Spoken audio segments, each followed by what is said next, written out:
Welcome. I'm Ellen McNally. I'm a yoga teacher for the Integrative Medicine Department at SMILO, part of the Yale New Haven Hospital Health System. We're recording today at your community yoga center in Hamden, which has generously donated the space for this recording. Today's class is a chair yoga class.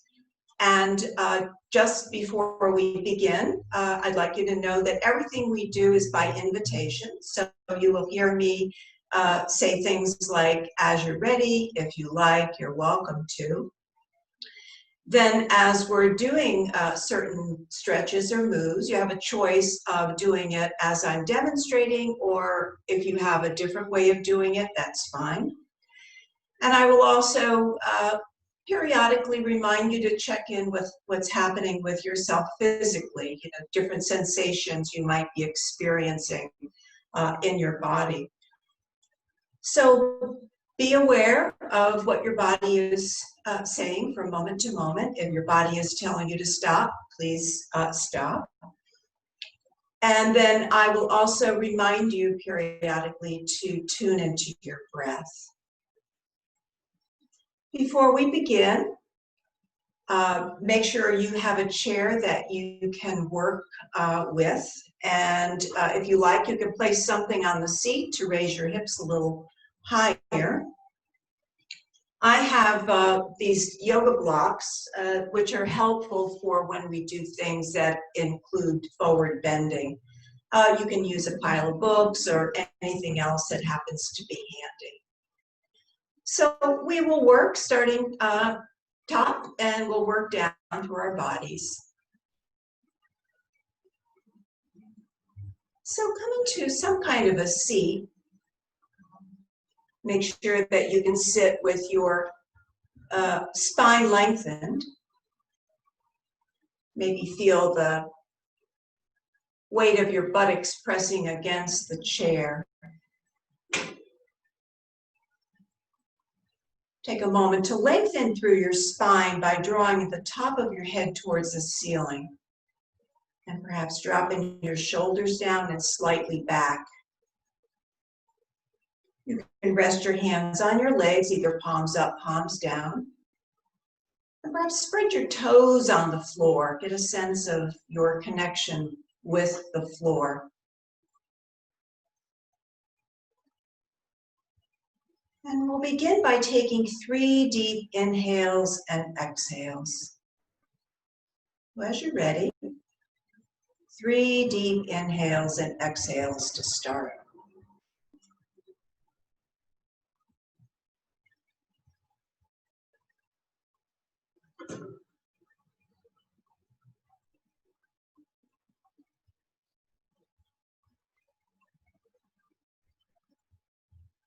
Then as you're ready, begin to tilt your head gently forward towards your chest and then lift back up. Do that a few times, dropping forward, lifting up. As you drop forward, you might notice things like the weight of your head, perhaps a little bit of sensation in the back of your neck. The next time you tilt forward, begin to roll your ear to one side. And then coming back to center, roll to the other side. Beginning to loosen up the area of our neck, upper shoulders. So some things you might notice as you go from side to side. One side might have more sensation or no sensation. And you might detect that one side is a little stiffer, a little tighter than the other. That's perfectly normal. We hold tension in different areas and in different ways. And then coming back to neutral, begin to turn your head to one side. Come back to center. Going to the other side, coming back to center. And as you repeat this movement, you might begin to include your breath as you make the movement. So when I turn sideways, that tends to be on an exhale, and coming back to center is an inhale. You might do that, you might do something different. The most important thing is to notice what you're doing.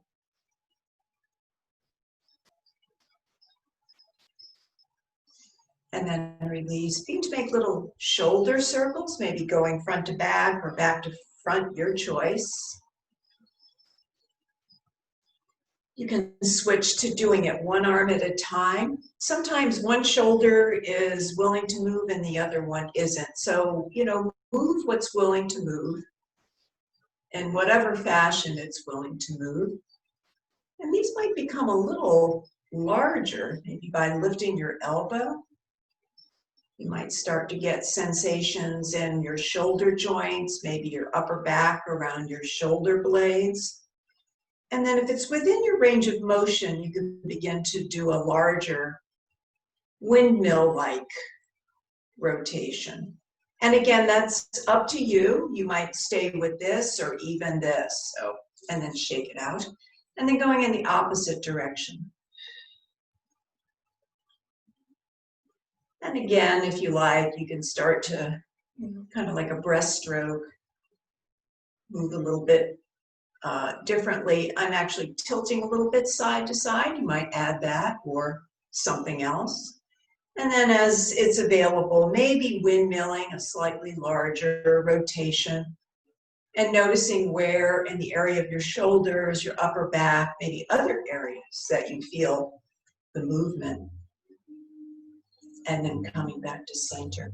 Take a moment to rotate your palms upward and then go in the opposite direction. So as you do this a few times, you might get a sense of your shoulder joint moving around. And again, noticing any discomfort or stiffness or resistance, and then work within your capacity, not forcing anything. And then shake, and then squeezing your shoulders up towards your ears, allow them to float down. Inhaling once more, squeeze, and allow them to float down.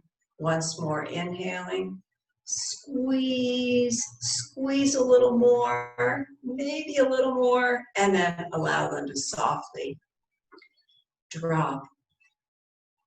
Clasp your fingers, and then begin to push your palms away as you round your back slightly. So the side view of that would look like this. So we're stretching our arms, our palms, and also this whole section of our spine. So pushing, rounding, and then maybe lifting, lengthening your spine and lifting your arms at the same time. So where your arms go will depend on your capacity and what your shoulders are willing to do. Shake it out. And if raising your arms is not great for you today, you're welcome to sort of experiment, see where they will go. They might just go here, that's fine. If you would like to travel up a little higher, you might sit there, maybe take a moment, extend your spine, and then release and shake out your arms. We'll do a little bit of side tilting just to begin to stretch our side bodies. So a couple of different ways you can use your arms. You can leave your arm resting just alongside your body, tilting, lengthening your spine maybe, see what that feels like. Tilting over to the side. If you would like to experience a little more sensation, if you lift your fingertips and place them on your shoulder, you might have a greater sense of some lengthening in your side body. And then notice if you're breathing.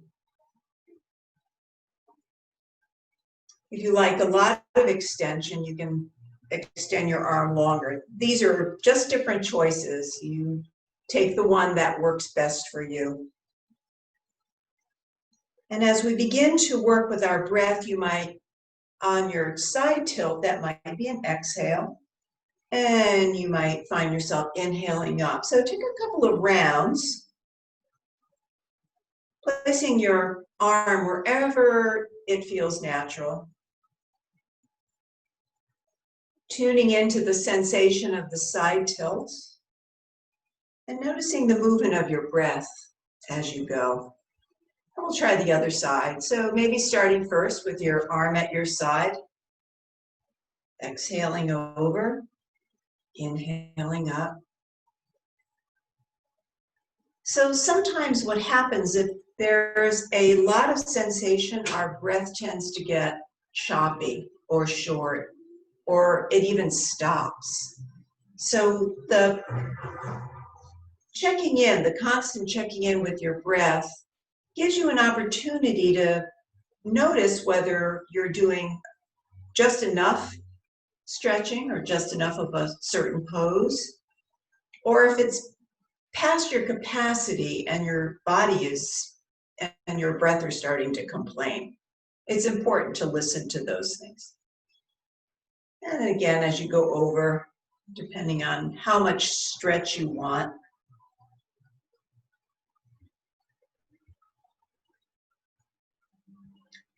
good. And then shake it out.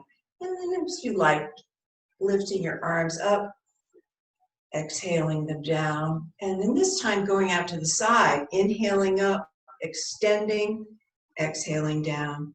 And again, your choice, you might come halfway and halfway, or you might just continue to explore what your stretch is today. It's also not unusual for one arm to work a little differently. So maybe one is willing to go up and the other isn't. So that's okay. Just move whatever is willing to move.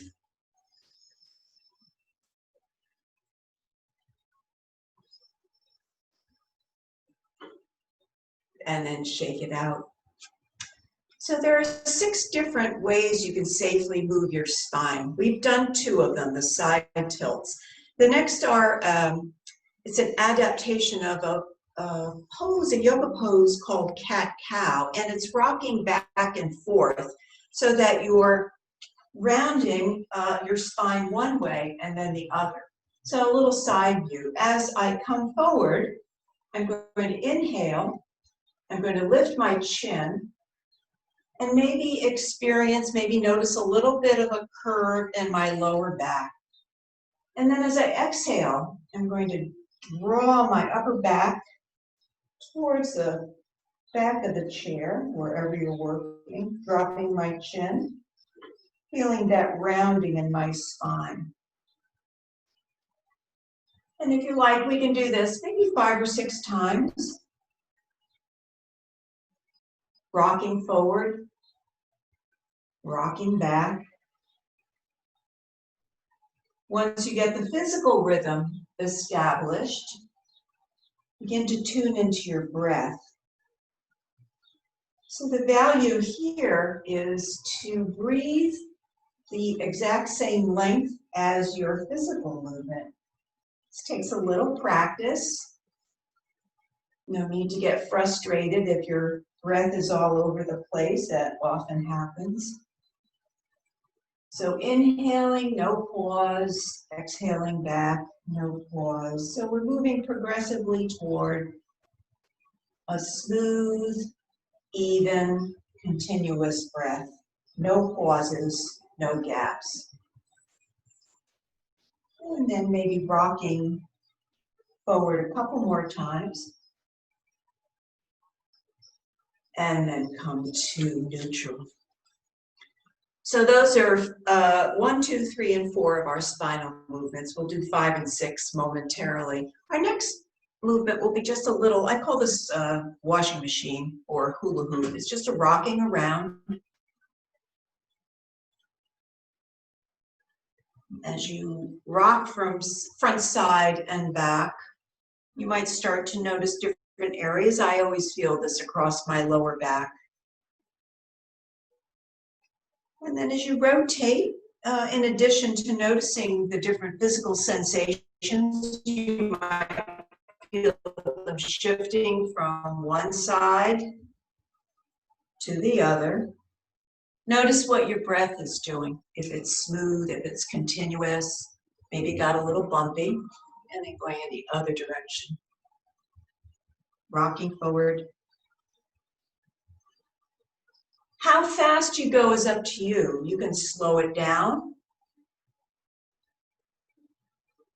You can speed it up a little bit, but I think that, this is my personal opinion, that if you go a little slower, you have the opportunity to notice more. And then take a moment. And then just to stretch a little bit more in that lower back area. Begin to lean over to one knee. You can place your hands on your knee. I've got my forearms on my knee. And begin to tune in to this area of your lower back, your kidney area, your waist. One way of working with this, in addition to the physical stretch, is to enhance the stretch by deepening your inhale. So you can try that. And notice whether your breath moves naturally as you deepen it, or if there's a little bit of resistance. Sometimes that happens. And we're not judging or criticizing ourselves for, what is or what isn't. We're just noticing what's happening in the moment. And then as you go to the other side, you might notice that the other side is a little different or a lot different. We tend to be asymmetrical. So sometimes one side has more flexibility or less flexibility. And again, it's important to notice what the difference is.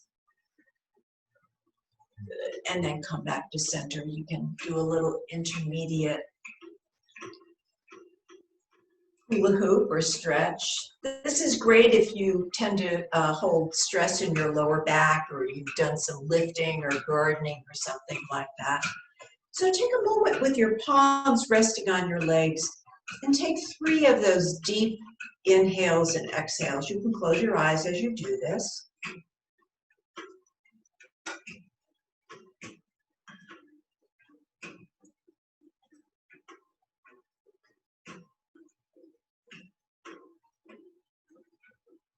And something you might notice, since we've been working in our upper bodies, you might have a different sense of your upper body. It might feel a little bit more activated or alert than the lower part of your body, which we will now start to work with. So we'll start with a gentle forward bend, which is a hip opener, and will involve some stretching in your inner thigh, groin area. Be extremely mindful of this. If you're really tight in this area, a couple options. You could simply lean forward and rest your forearms or elbows on your upper legs, or you might bring your hands to either blocks, books, something, a little footstool kind of thing. If you do have more mobility in that area, you might begin to start, stretching your fingertips to the floor. You can also hold onto your ankles, your shins. There's a lot of different variations to this. It's simply a forward fold. Make sure that you're secure on your seat so that you don't tip forward. And then wherever your forward fold brings you today, and then maybe drop your head. So one thing you might notice from the fold forward is the front part of your anatomy is your belly is compressed. So drawing a deep breath there might not be quite as available. So you can experiment expanding your side ribs or even the back of your body.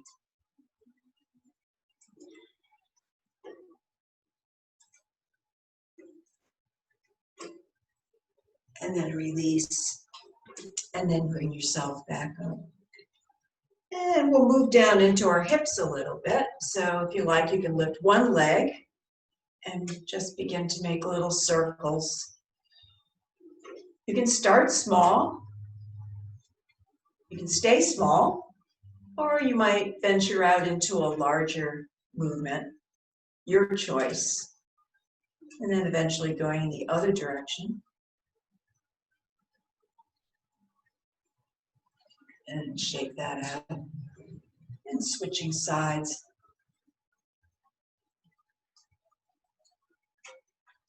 Notice the sensation from your hip joint. You might get some little like pops or little Rice Krispie noises. That's probably okay, but if there's any discomfort or pain, you can either make this very small or just stop altogether. And then just shake it out. Good. To get a little deeper into our hips, this is a pose called seated pigeon, excuse me.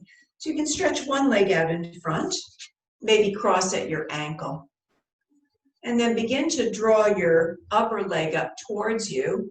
At some point, you might grab onto your ankle, your clothing, whatever. Your ankle might cross just above your knee, or it might stay here. That's fine. So if it's here, it probably suggests that your hip is really tight. So this would be a perfect place to stay, just to kind of feel what you feel. And then if it becomes too much, you can lower your leg. If you're continuing, you can rest your ankle above your knee and then maybe draw your bottom foot in a little closer. Depending on the mobility in your hip, your knee might be up sort of this way. And if you like, you can very gently rock it, not to the point of pain or distress, just noticing what the range of motion is. Your breath will tell you if it's too much, because if it's past your capacity, your breath will start to get short and choppy, very light. And then if you would like to include the forward stretch, maybe start exploring by tilting your upper body forward. This will increase the sensation in your hip and buttock area significantly. So go carefully. Tune into your breath, if it's smooth, even, and continuously flowing. If it's short, choppy, jerky, or stops, you can come out of it.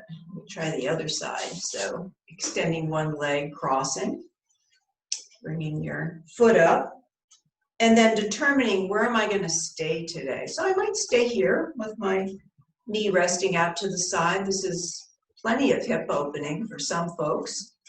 If you plan to continue, you might cross your ankle and draw your bottom foot a little closer to the chair. So you can tell this is my stiffer hip. My other leg, the knee goes down pretty level almost immediately. This side, I know from experience, will not do that. So I'm just going to work here. I'm just going to do a little bit of tilting. Paying attention to the sensation I get from that area, it will tell me when it's just right or too much. And then eventually, I might do a tilt, but it's less of a tilt than I did on the first side. I just want to get a little engagement in that area, just to keep that hip as flexible as it's willing to be flexible. But I'm not going to push it. I'm not going to force it. There's no over effort. And I'm making sure that I'm breathing smoothly. And then release, and just shake out your legs. Good. So for a little bit of abdominal engagement, we can do a version of a pose called chair, and I will give you the side view. So essentially, what it is, it's a tilt back without collapsing. So we're going to try to keep our spine as long as possible. And you can begin just by leaning back. Your chin is slightly tucked, shoulders are a little bit back, and then come back up. If you would like to see if you can sense what your abdominal muscles are doing, you can place a hand on your tummy. And then as you go back, you might start to feel some muscle engagement. And if you come up and go back a couple of times, that might become a little more evident.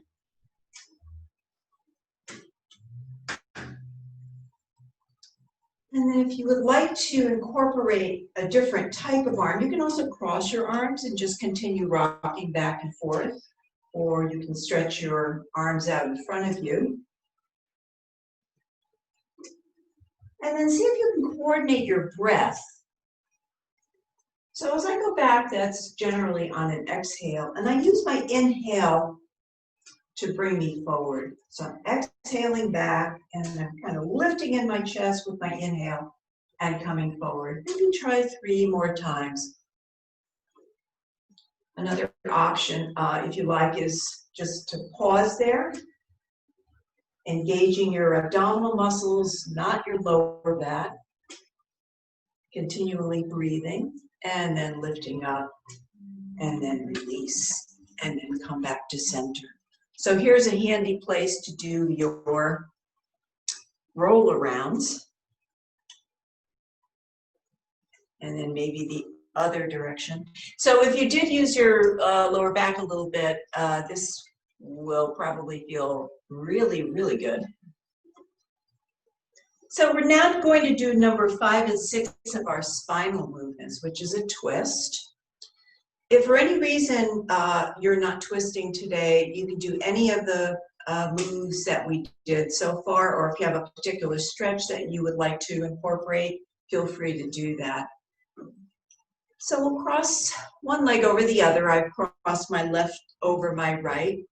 Before we twist, it's really important to lift long in your spine. You never want to twist with a really rounded spine. So we're lifting. Maybe place opposite hand over that top leg. So I have right arm over left leg. I'm going to lift, extend my spine on my inhale, and I'm going to do a quarter turn on my exhale. So my whole waist and rib cage are turning to the side. You might have a little bit less of a twist. Doesn't matter. You're listening to your body. And you might notice again that as you inhale, inhaling deeply might be a little bit more of a challenge. So you can try inhaling in your side ribs or even the back of your rib cage, and then release a little bit of a counter twist to the other side. And then cross over. Take a moment to sort out your seat. Arm will go across your upper leg. Take a moment to inhale, extend your spine, and on your exhale, turn to the side. Whatever degree works for your body. Notice if you're clenching your jaw. If that's happening, it suggests too much effort. You can release that area. Maybe separate lips and teeth. And then release, come back to center, and go in the other direction. And then to release, going another couple of rounds with our our washing machine.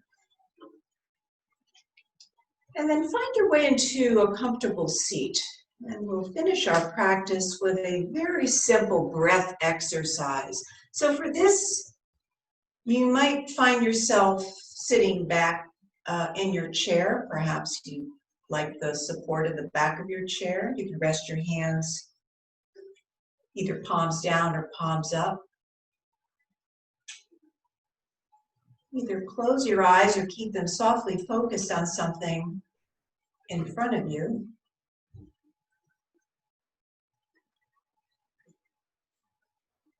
And then as you begin to tune into your breath, notice your inhale, notice your exhale.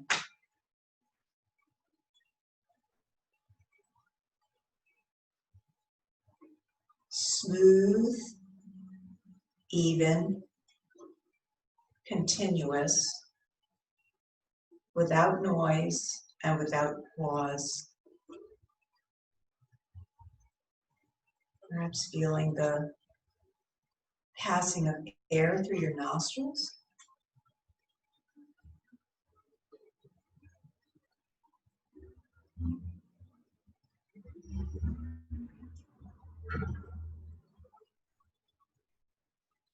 As you're ready, release that practice.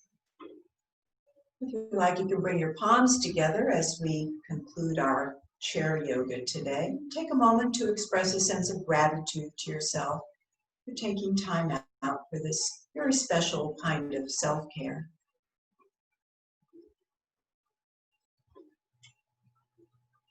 And thank you for joining me today.